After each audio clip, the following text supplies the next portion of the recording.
He said it sounded like a crash. I said, no, it didn't. It sounded like gunshots. Happening now at 5, shock and fear in a quiet Bay Area neighborhood. A Navy reservist murdered in a driveway.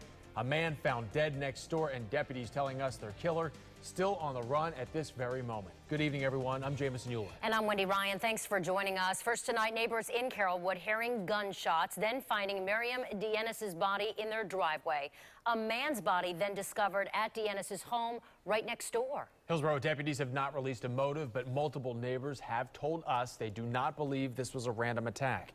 We're taking action for you tonight, covering all the angles of this shocking crime. ABC Action News reporter Jacqueline Iglesias kicks off our team coverage tonight.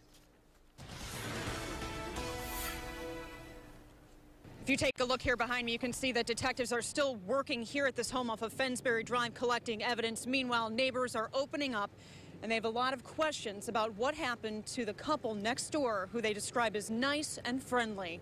Do you know anybody who would want to hurt them? No, I don't know anybody.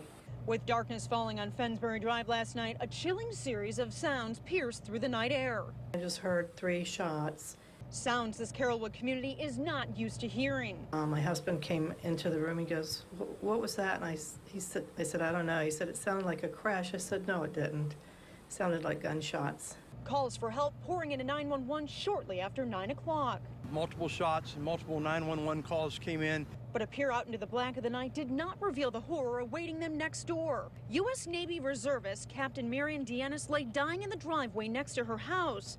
A neighbor who tried helping her told us she'd been shot, and a man who the sheriff believes lived at the home was found dead inside. They never had anybody over. By the time Hillsborough County deputies got to the scene, their killer was gone. The couple, known for keeping their property well manicured and always offering a friendly wave or hello, were dead. They were always trying to find the right spray to put on their grass. And we're still waiting for positive identification on the male victim. As for Miriam, she was still working as a nurse, just returning from a weekend reserve trip. In her spare time, she enjoyed riding Harleys. As deputies continue hauling evidence out of the couple's home tonight, they're also searching the retention pond behind their home. And right now, as they're searching for the killer, they believe this was not a random crime. I think it's going to turn out like most of these things, that it's going to be related to someone in your circle. Deputies say they've made contact with all DeEnnis's children, including a college-age daughter that was just seen here at the house about 2 weeks ago. As for the man living in the home, friends of his tell us he did not have any children. Coming up at 6, you're going to hear more about what the motive may have been in this crime. In Carrollwood, Jacqueline Iglesias, ABC Action News. Meantime, the murder is very concerning tonight for longtime neighbors who say nothing like this has ever happened in their community before.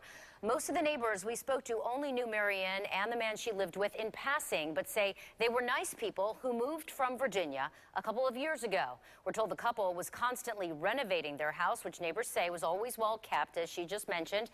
We want to point out, though, the sheriff's office has not yet identified the male victim that was inside that home as her husband.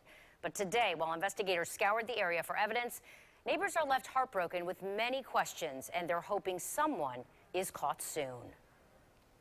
Is there a reason why this neighborhood was picked, or those people, or was it just random? I have no reaction. I mean, I'm like numb. I have no reaction to that. Deputies tell us they don't believe this was a random crime. They do believe the killer knew the couple. But they are not saying anything more about a motive just yet. That among many questions still unanswered tonight.